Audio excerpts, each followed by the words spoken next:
नमस्कार, मैं हूं अजय कुमार और आज हम मौजूद हैं अहमदाबाद में गुजरात यूनिवर्सिटी में। पूरे देश में जहां नरेंद्र मोदी की चर्चा बहुत बड़े पैमाने पर की जा रही है, वहीं गुजरात में मुद्दा क्या है? नरेंद्र मोदी, विकास, या फिर यूं कहें कि क्या इस बार एक नई सरकार के गठन की बात हो रही है? इस बार चर्चा करने के लिए हमारे साथ मौजूद हैं कांग्रेस से अमी याज्ञनिक जी, जो कि ये स्पोक्स पर्सन है, हमारे साथ हैं। संजय बरोट जी आम आदमी पार्टी से इस वक्त हमारे साथ मौजूद हैं।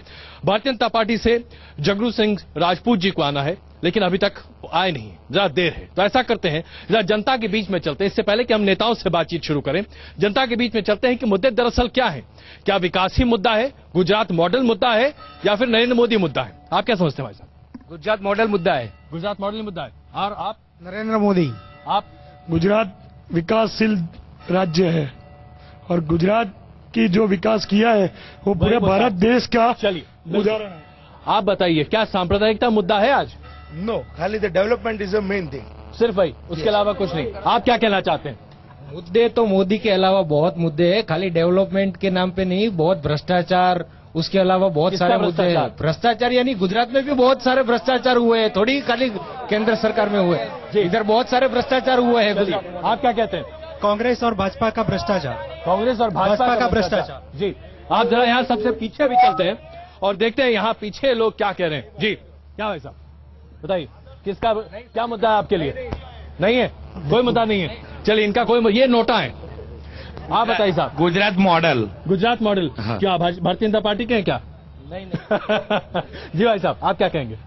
गुजरात मॉडल जो बात करते हैं वो आज तक मुझे समझ में नहीं आया कि कौन सा मॉडल, क्योंकि गुजरात पहले से ही इतना विकासशील है। जी। ये तो ऐसा हो रहा है कि हमारी मेहनत और कोई श्रेय दूसरा ले जाए। बिल्कुल। आप बताइए साहब, क्या कहेंगे आप? सर, मोदी का ही मुद्दा है, जो भी हो इधर है। मोदी के अलावा कुछ नहीं? कुछ नहीं। आप क्या कहते हैं साहब? गुजरात मॉडल। गुजरात मॉडल। और आप? मोदी। मोदी। मोदी। तो मोदी के बारे में क्या? मोदी क्या मुद्दा है? मोदी ने विकास बहुत किया है। मैंने मोदी को लाओ, बस यही है, मोदी। यही रास्ता है, यही रास्ता। और आपके हिसाब से? अब की बार मोदी सरकार, इसके अलावा कुछ नहीं? उसके अलावा कुछ नहीं। जी जी। जो इस बार जो भी मुख्यमंत्री बनना चाहता है, आपको ऐसा लगता है कि तीनों में से कौन मुख्यमंत्री बनेगा? कोई लगता है ऐसा कि जो व्यवस्थित बन सके? जी, नरेंद्र भाई ने जो विकास किया है गुजरात के अंदर, नहीं भाई, चलिए। अमी जी, ऐसा क्यों है कि गुजरात में जब आप बात करते हैं तो सिर्फ एक ही आदमी का नाम सामने आता है? कांग्रेस की चर्चा कोई नहीं करता दिखाई देता। क्या कांग्रेस यहाँ पर अपने आप को पहले से हार मान चुकी है? कांग्रेस की बात नहीं करता है, कोई और पार्टी की भी बात नहीं होती है। जी। जैसे आपने बताया, सिर्फ मोदी जी की बात होती है, बीजेपी की भी बात नहीं होती है। हालांकि वो आए हैं बीजेपी में एंट्री लेके, पहले प्लीज। हमें बात कंप्लीट करने दीजिएगा, फिर आप बताइएगा।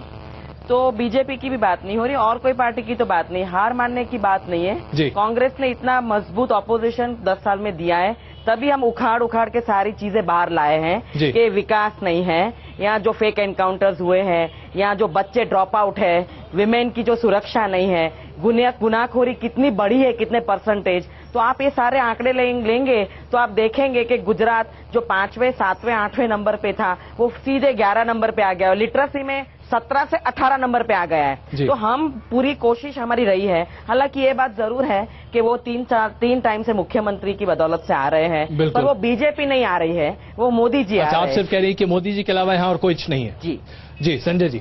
अजय जी, मैं मानता हूं कि एक सेकंड जी, एक फेज आया है इंडिया की भारत के इतिहास में जी, और ये फेज ऐसा है जिसमें व्यक्ति हामी हुई है और लोग भी ये मानने लगे हैं कि व्यक्ति हामी हुई है। लेकिन साहब, भारत की जो इलेक्टोरेट है, भारत की जो जनता है, उसने हर वक्त आपके नेता यहाँ आते हैं और उसके बाद कहते हैं कि यहाँ पर कोई विकास नहीं हुआ। क्या वाकई में यही स्थिति? और अगर ऐसी है तो पिछले 1-1.5 साल से आप लोगों ने क्या किया यहाँ पर? साहब, ऐसा है, पिछले 1 साल से हम लोग ऐसे कुछ नहीं कर पाते क्योंकि हम अभी पावर में नहीं है। लेकिन हम जब आवाज तो उठा सकते हैं। हाँ, आवाज एक सेकंड प्लीज, हम आते हैं आपके पास। अरे प्लीज जी, अगर आप लोग प्लीज, क्या गुजरात में बोलने की आजादी नहीं है? सुनिए, एक सेकंड, जरा चुप रहिए जी। अगर आप शांत रहेंगे, सुनिए, एक सेकंड प्लीज। क्या गुजरात में लोगों को बोलने की आजादी नहीं है?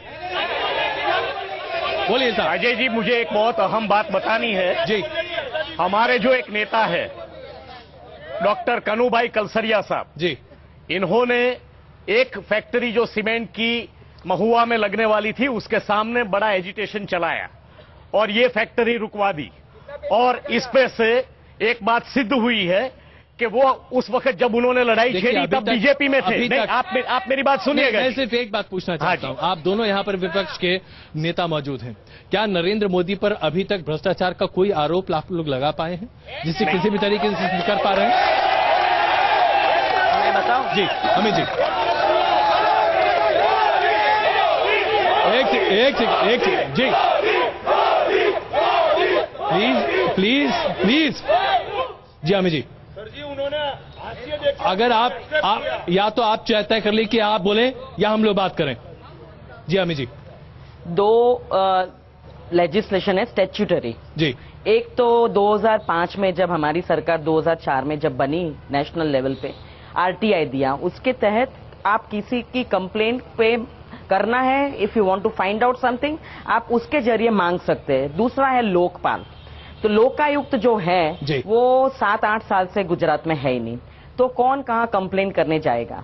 वो लोकायुक्त नहीं है, इसलिए हमने जाके आवेदन पत्र प्रेसिडेंट को दिया, honourable president of the country, कि भाई ये 17 स्कैम हुए हैं 1,76,000 करोड़ के, जिसमें इतनी जमीन बांटी गई मध्याह्न भोजन में। सुनते रहे हम, नहीं तो ये नहीं हुआ, इसकी बातें क्यों ये स्कैम्स की नहीं, ये स्कैम्स कहाँ हम कंप्लेन करें जब कोई मैकेनिज्म ही नहीं है। आप अगर बीमार हो और हॉस्पिटल ही नहीं है तो क्या करेंगे? और स्टैट्यूटरी है जो कॉन्स्टिट्यूशन ने दिया है, तो ये बनाया ही नहीं तो कोई कंप्लेन कर ही नहीं सकता। और जब सुप्रीम कोर्ट ने कहा कि नहीं ये बराबर है, ये नियुक्ति जो की है, तो इमीडिएटली उनको ये कमीशन बिठाना पड़ा। तो ये 17 स्कैम्स जो है 1,76,000 करोड़, लेकिन वो भ्रष्टाचार नहीं तो क्या भाई है? साहब, आप या तो प्लीज चुप रहिए, लोगों को बात करने दीजिए।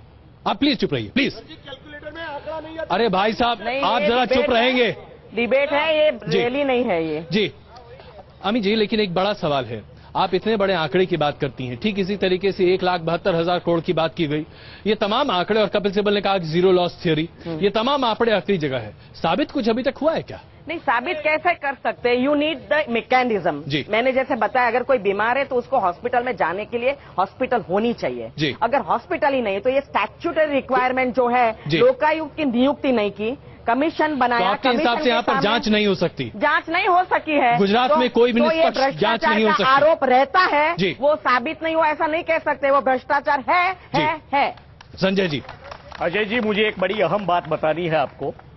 ये इसमें मॉडस ऑपरेंडी ऐसी थी कि लोकोत्सव के नाम से बहुत बड़े उत्सव शुरू हो गए, और ये उत्सव ऐसे इसमें पूरा पेपर पे इस तरह से बना है जैसे कि ये पूरे पैसे लीगल है, लेकिन ये जो लोकोत्सव है इसके सभी पैसे इंडस्ट्रियलिस्ट से आए, और ये बड़ी गौर करने वाली बात है। ये एक तरह से बहुत बड़ा करप्शन है। नहीं तो आप तो आरटीआई डाल के निकाल सकते हैं। हाँ जी साहब, नहीं सही बात जी, 14 बात है, एप्लीकेशन सब कुछ निकाला गया है, बिल्कुल सब कुछ निकाला गया है, और टाइम आने पर ये बात को बहुत जोरों से सामने लाई जाएगी। तो टाइम कब आएगा? चुनाव के बाद टाइम आएगा साहब? ऐसा है जी, टाइम आ गया है, लेकिन इसकी छोटी छोटी इंफॉर्मेशन इकट्ठी करने में भी टाइम लगता है। चलिए, मैं एक और सवाल आप लोग के सामने रखता हूं। गुजरात में आते ही या गुजरात के बाहर नरेंद्र मोदी का नाम आने के साथ ही गुजरात के दंगों की बात हर कोई करता दिखाई देता है। प्रवीण तोगड़िया ने जिस तरीके से एक मुस्लिम परिवार को धमकी दी, और उसके बारे में चुनाव आयोग भी संज्ञान लेने की बात कर रहा है। मैं आप दोनों से पूछना चाहता हूं, क्या इसको लेकर आप लोगों ने कोई विरोध किया?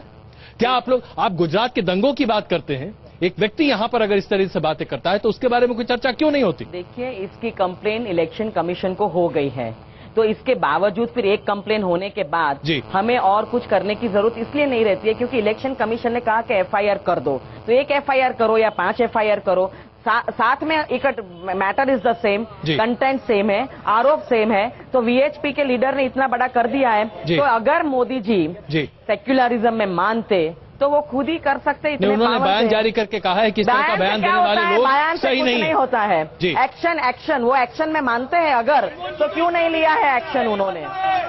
चलिए, मैं काम करता हूं। अच्छा सुनिए, मैं आप लोग एक सेकंड रुकिए, आपको क्या लगता है, प्रवीण तोगड़िया ने जो बयान दिया है कि मुसलमान लोगों को हिंदू के एरिया में घर नहीं खरीदना चाहिए, सही है? सही है नहीं, उनका एरिया अलग रखो, इनका एरिया अलग रखो, झगड़ा ही नहीं रहेगा ना। आपको क्या लगता है, ऐसा ही होना चाहिए? नहीं जी नहीं होना चाहिए ना, आपको क्या लगता है? भारत एक बिन सांप्रदायिक देश है, हर किसी को हर जगह खरीदने का और मकान रहने का हक है। ऐसे व्यक्ति के साथ क्या करना चाहिए? ऐसे व्यक्ति जो बोला उसके पर टिप्पणी नहीं करेंगे, लेकिन भारत एक लोकतंत्र है, कोई भी व्यक्ति कश्मीर से कन्याकुमारी तक रह सकता है और उसको रहने की आजादी मिलनी चाहिए। बिल्कुल। आप क्या कहेंगे साहब? जी आप बताएं, आइए आगे आइए जी। ये फांसीवाद के अलावा और ज्यादा कुछ नहीं है, और फांसीवाद ही अब की बार 2014 का मुद्दा है। आप क्या कहते हैं? जी साहब। जी, कांग्रेस की गवर्नमेंट में एक रिलीजियस वाला आदमी दूसरे रिलीजियस वाला आदमी को मकान नहीं बेच सकता, ऐसा लॉ गवर्नमेंट ऑफ कांग्रेस ने लाई थी। ये कहां से आप? ये कब से? अमर सिंह चौधरी के समय की बात नहीं। आपको जानकारी नहीं है, गलत बात है। ऐसा कोई कानून हमारे देश में नहीं है सर, यहाँ पर है भाई साहब, अमर सिंह चौधरी, ऐसा कोई कानून नहीं है। चलिए नहीं, एक संजय जी यही सवाल मैं आप संजय जी यही सवाल मैं आपसे पूछना चाहता हूं। आपके नेता कहते हैं कि सांप्रदायिकता एक बड़ा मसला है हमारे देश में, और वाराणसी से वो चुनाव भी लड़ रहे हैं। इस मुद्दे पर आपकी पार्टी की तरफ से अभी तक कोई बयान भी नहीं आया, क्यों? ये बात आज सुबह में भी डिस्कस हुई अजय जी हमारे यहाँ जी, और कल रात को भी डिस्कस हो रही थी, लेकिन क्योंकि ये मामले में जो क्लिपिंग आई है वो भी देखनी है, क्योंकि हर वक्त बाद में कुछ ऐसे होता है कि इनकी ऑथेंटिसिटी पे क्वेश्चन उठाए जाते हैं। तो we want to be sure before we take any action और before we take our official position. तो आपको लगता है कि कांग्रेस जल्दबाजी कर रही है? साहब ये नहीं है, कांग्रेस का अपना रवैया है, कांग्रेस का अपना रवैया है, हमारा अपना रवैया है। अभी आग्निक जी एक सेकेंड प्लीज अमित आग्निक जी, 2002 के दंगों की बात हमेशा सामने आती है। मौलाना मदनी ने कहा है, जो कि सांप्रदायिक के तौर पर अपने आप को काफी अलग रखते हैं, उनका साफ तौर पर बयान है कि नरेंद्र मोदी को 2002 के दंगों के लिए माफी मांगने की जरूरत नहीं है, क्योंकि अगर माफी देनी है तो शायद उन लोगों को देनी चाहिए जिन्होंने अपने परिजनों को खोया है। आपकी पार्टी क्या कहती है इस पर? हमने तो ये दंगों की पूरी जांच होनी चाहिए, माफी तो बहुत दूर की बात है। एपोलॉजी से कुछ होता नहीं है, एपोलॉजी से ज्यादा क्या होता तो है? आपकी पार्टी हम तो ये कहते के लिए हैं अपॉलॉजी क्यों दे रही है? सारे कॉल रिकॉर्ड प्लीज जरा आप चुप रहेंगे जी। पर उनके तो रिप्रेजेंटेटिव है नहीं जी, वो आए ही नहीं है यहाँ डिबेट में। नहीं खैर जाहिर सी बात है, वो ये संज्ञान देता है कि किस तरीके से भारतीय जनता पार्टी चर्चा को गंभीरता से लेती है। वो अपनी बात छोड़ी, वो दर्शकों को तय कर देती है। हमने लेकिन मैं आपसे जानना चाहता हूं, हमने individually as a Congress party हमने इतना कहा कि जब एक राज्य का मुख्यमंत्री जी हु कॉल्स हिमसेल्फ कि मैं बहुत बड़ा एडमिनिस्ट्रेटर हूं, बहुत जस्टिस में मानता हूं, अगर वो रिस्पॉन्सिबिलिटी मॉरल ना ले, उनके टाइम में हुआ है जब एनडीए सरकार थी, अटल बिहारी वाजपेयी जी इस टाइम प्राइम मिनिस्टर थे, उन्होंने कहा अमित जी अगर मैं यहाँ पर पूछूं, क्या राजीव गांधी ने मॉरल रिस्पॉन्सिबिलिटी ली थी? राजीव गांधी ने मॉरल रिस्पॉन्सिबिलिटी नहीं ली थी, पर प्राइम मिनिस्टर मनमोहन सिंह जी ने अपॉलॉजी पार्लियामेंट के फ्लोर पे दे दी। चुनाव आने से पहले ये बात कांग्रेस नहीं, देखिए बात ये नहीं, आज क्या समझ, मैं आपसे एक सवाल और पूछना चाहूंगा, क्या समाजवादी,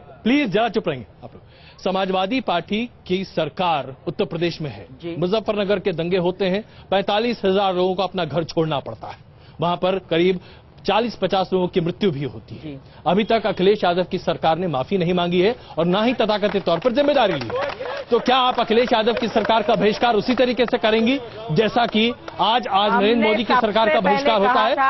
कि ये जो यूपी की सरकार है, it has failed in controlling the rights, उन्होंने अपनी एडमिनिस्ट्रेशन और लॉ एंड ऑर्डर व्यवस्था ठीक नहीं रखी, we were the first ones to tell. पर